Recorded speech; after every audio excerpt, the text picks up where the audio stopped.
The Galaxy S24 delivers some of the strongest value of Samsung's latest flagships, offering the same Galaxy AI features as its pricier counterparts. But the real benefit to upgrade is to reap the performance and battery life improvements delivered by the Snapdragon 8 Gen 3 Silicon, assuming that you are able to buy a phone with that chip where you live. The story of the Samsung Galaxy S24 centers around artificial intelligence, namely, the suite of AI-powered features Samsung has introduced to all three phones in its S24 lineup. It's understandable as AI is new and buzzy, and the Galaxy AI capabilities at the heart of the Galaxy S24 are actually practical and polished. But to focus exclusively on Galaxy AI is to do the Galaxy S24 a disservice. Yes, the hardware tweaks and enhancements aren't terribly groundbreaking, not that it's easy making significant changes to a phone this well established. But the changes Samsung does make are important, improving upon an already stellar display while also tackling a long-standing complaint about the most compact model in its flagship lineup. My Samsung Galaxy S24 review will look at the Galaxy AI features, of course, and whether they make the most affordable model in Samsung's flagship lineup worth a purchase or upgrade. But I'll also look at the other changes made to the Galaxy S24 that produce one of the most well-rounded Samsung phones in years. The Galaxy S24 is available for $799 with the base model featuring 128GB of storage. In the US, that's the same price Samsung charged last year for the Galaxy S23, something worth calling out in light of Samsung's $100 price hike for the Galaxy S24 Ultra. There is also a 256GB version of the Galaxy S24 available in the US and UK for $859 or £859. You will be able to find the Galaxy S24 at Samsung's website as well as the major retailers like Amazon and Best Buy. US phone carriers are now selling the Galaxy S24 too, with many offering Galaxy S24 deals that can help you lower the cost of the phone. You won't spot too many differences between the Galaxy S24 and Galaxy S23. It nudges aside in the lineup of best Samsung phones. The screen and back panel on the S24 are both flat and are joined by metal side rails, but the phone has adopted a unibody-like design that blends all the separate panels together brilliantly. Samsung continues to make the S24 out of aluminum. Titanium is reserved for the Galaxy S24 Ultra, as is the more durable Gorilla Armor Glass for the Ultra's display. Still, Galaxy S24 counts on Gorilla Glass Victus 2 to be tough enough, and it offers IP68 water resistance, so don't worry about dropping the phone in the drink. The biggest design change to the Galaxy S24 involves the bezels. They are smaller than before, which allows the new phone to offer a slightly bigger screen than the S23 without noticeably changing the dimensions of the phone. Even with 6.2-inch display, the Galaxy S24 remains as compact as its predecessor.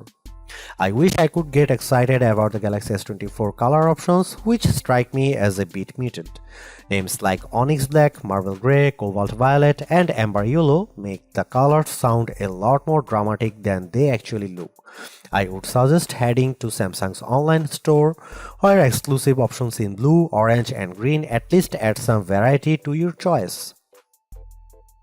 I have mentioned the Galaxy S24's larger display, which offers a resolution of 2340 by 1080 resolution and a 120Hz refresh rate. But besides the modest increase in size from the 6.1-inch panel on the S23, the biggest addition is a boost to the screen's brightness. Like the rest of the new lineup, the Galaxy S24 promises a maximum brightness of 2600 nits. I have to say our lab testing didn't come close to the theoretical maximum, which was probably achieved under very controlled circumstances. Still, the 1416 nits it reaches using a light meter and with HDR enabled is nothing to sneeze at. It improves upon the Galaxy S23's 1340 nit reading and was in line with the iPhone 15's 1400 nit result. I found I had to keep the display brightness slider rather high to see the screen details under less favorable lighting conditions, but at least the S24 has the capability in its toolkit. A trailer for the Ministry of Our Gentlemanly Warfare on YouTube looked pretty dark in some scenes, though I suspect that's a Guy Ritchie problem and not a Samsung one. Streaming under pressure on Netflix produced bright, crisp images of the US women's soccer team in action. The Galaxy S24 recreates more colors than the iPhone 15's display does using both the sRGB and DCI-P3 spectrums. Apple's screen is a bit more accurate though, with a delta E rating of 0.18 to the S24's 0.22 with the display in its default vivid mode.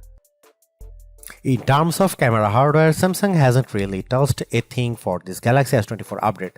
The 50MP main camera, 12MP ultra-wide shooter and 10MP telephoto lens with 3x optical zoom are exactly what you would find on the Galaxy S23. Even aperture and sensor sizes remain the same. In one sense, that shouldn't matter as the Galaxy S23 was already one of the best camera phones, so you'd imagine that the Galaxy S24 should be just fine on the camera front. And that's before we get to some of the AI-enhanced features Samsung has added to the S24 lineup. The trouble is Samsung's competitors have not stood still since last year. Now you can guys see some photo sample of Galaxy S24 and some comparison between S23 and S24 and iPhone 15.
If the Galaxy S24 phone had performed just a shade or two better against the iPhone 15, I would have declared this model as the entry-level flagship phone to get. As it stands, this is still one of the best base model Galaxy S phones I have ever used, delivering a lot of value for $800. While the AI features are welcome additions, they are only part of what makes the Galaxy S24 so impressive. It's the bigger, brighter screen, longer lasting battery and stellar performance that make the phone device well worth getting, with Galaxy AI a nice add-on. Because the cameras haven't changed that much, I don't think anyone with last year's Galaxy flagship needs to concern themselves with upgrading. And perhaps even Galaxy S22 users can get one more year out of their device. Anyone with an older Galaxy flagship should run not walk to their nearest retailer to grab this new model. Perhaps the most impressive thing about the Galaxy S24 is the serious lack of FOMO you'll have if you opt for this phone over one of the more expensive models. Yes, the Galaxy S24 Ultra has the more impressive camera setup, but with the same Galaxy AI features and battery and performance improvements of its own, the Galaxy S24 is a worthwhile flagship in its own right. Thanks for watching, see you in the next one.